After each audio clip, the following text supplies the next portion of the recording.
Gold mill road வழியாக தான் வந்துட்டு இருந்தேன். அந்த ரோடு யூஸ்வலாகவே கொஞ்சம் அபேண்டண்டாக தான் இருக்கும். அப்போ திடீர்னு லெஃப்ட் சைடில் இருந்து ஒரு பியர் பாட்டில் வந்து வண்டி மேலே விழுந்துச்சு.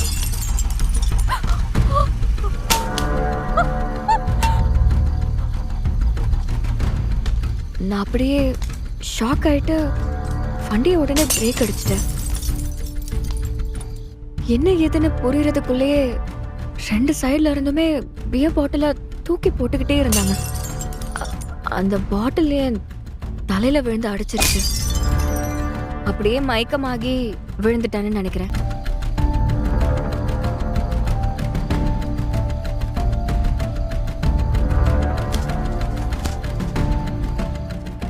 கண்ணை முழிச்சு பார்த்தா ஹாஸ்பிட்டல்ல தான் இருந்தேன்.